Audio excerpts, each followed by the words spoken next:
Hello everyone and welcome to this week's episode of the Ratliff Mandolins Weekly Production Diary. My name is Audie Ratliff and I am your host for this video. And we are going to pick up basically where we left off on last week's episode, which is mandolin number 7. It is a R5 master model and it's the 7th mandolin in a batch of 10 that I am building. And I am binding the top. It's taken 3-ply binding, and we've already wrapped the inside black, white, black strips, and now I'm getting ready to wrap the outside white. I've already got one piece on, 2 pieces on, I think. Actually, I'm going to glue the 3rd and maybe the 4th piece on today. And then basically the thrust of this week's efforts will be to finish up that pile of backs that I'm working on, and I get them ready to be fit to each individual mandolin. So that's going to be the basic thrust of this week's efforts, to finish number 7. When I finish number 7, if you'll recall, I've got the oval hole mandolin, which is number 4 in the batch, ready to start its outside binding process. So we'll do that after number 7 is done and finish those backs, and hopefully be done with that long, boring, tedious job. So let's go in there and see how far I have gotten and the next step on mandolin number 7.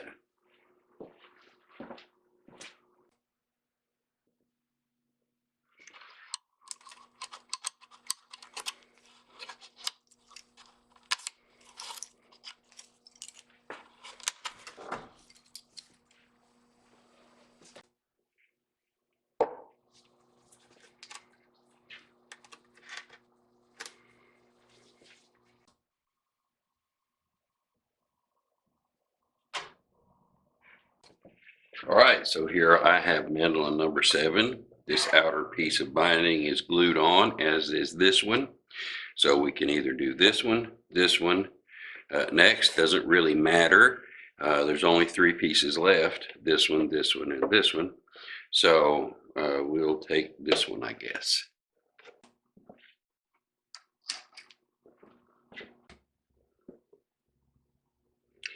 Yes, in case you're wondering, this is a toaster. I hold the binding over top of it. In a little while, the heat from the toaster softens the binding. I have a series of different size pipes, round things to bend this binding on. And before you know it, you've got a general shape bent.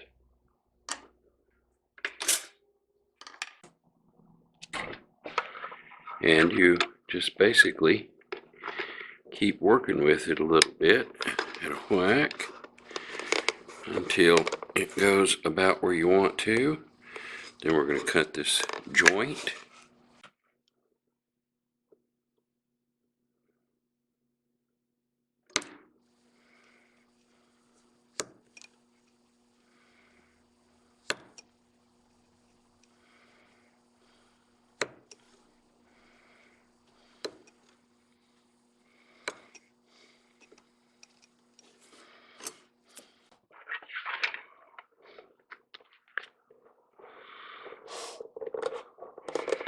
Now, after much cursing, cutting, and sanding, and fitting, I have a joint there that I'm pretty happy with, and we'll bend in just a little bit, and then leave the entire length of the piece of binding and glue this in.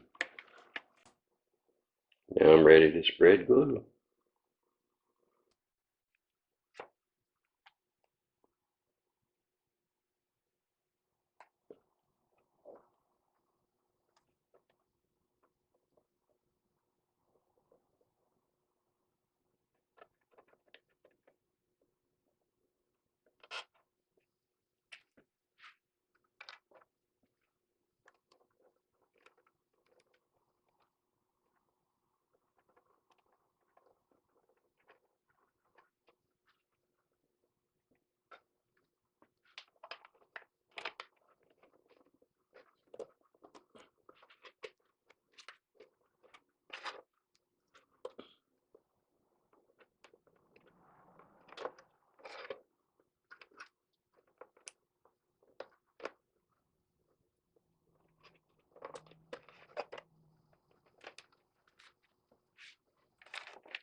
and that's a good joint.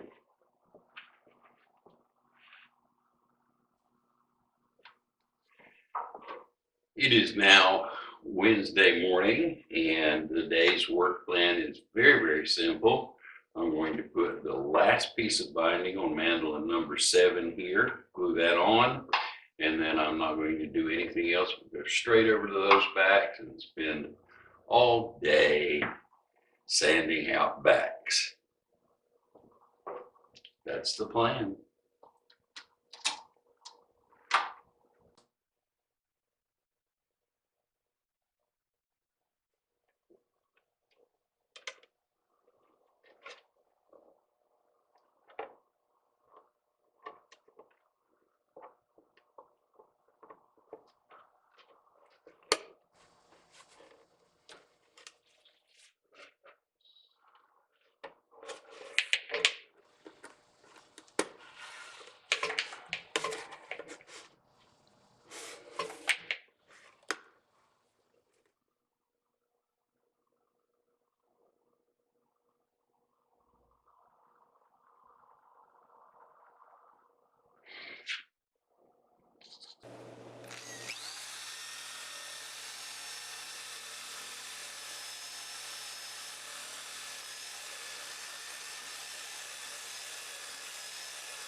Early Thursday afternoon now, and mandolin number 7 is all bound, cleaned up, and sanded down to between 80 and 100 grit, nice and clean, and it's ready to go in the box to await the installation of the neck, and I'm getting ready to start on mandolin number 4 right now.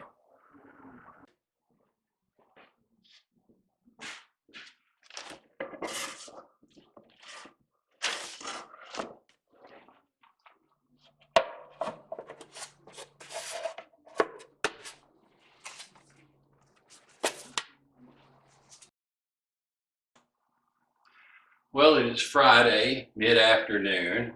I've got number 7 out of this jig, replaced it with mandolin number 4, the oval hole mandolin, and I have cut the binding slot and glued on the very first piece of tortoiseshell binding on mandolin number 4.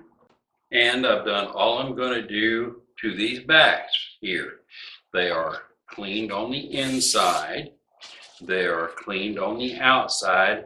I have some extra meat here on the rim part to work with. And of course, none of this has been fitted to the scroll or anything. These backs are ready to be fitted to each individual mandolin now, just before they're glued on. I'll find all that, saw all that out, rough carve the scroll down, glue it on, trim the edges, and then meld all this stuff in around here. But this is as far as they can go until I have a mandolin that they're supposed to go on, and I fit these backs to that mandolin. So basically, I'm saying that I've done all I'm going to do to the back for the moment, And the next time I'll fool with them will be actually when I install them on a mandolin. So that job is done. And I have spent part of the afternoon here just looking over my fretboard stock and pulling out 10 or 12 of them in preparation to sawing them into shape and sawing the fret slots in, which I will do on this machine right here, which is a homemade gang saw. And you'll see this in next week's video, but there's a series of saw blades in there that'll cut 20,000 slots, all in the right place for a mandolin fretboard. We'll load the mandolin fretboards here, push this thing through, and saw fretboards slots. And that's about it for this video. Come back next week. Check us out on the next episode of the Ratliff Mandolins Weekly Production Diary. Hit the like and subscribe button, tell all your friends, and we'll look for you on the next episode. See you then.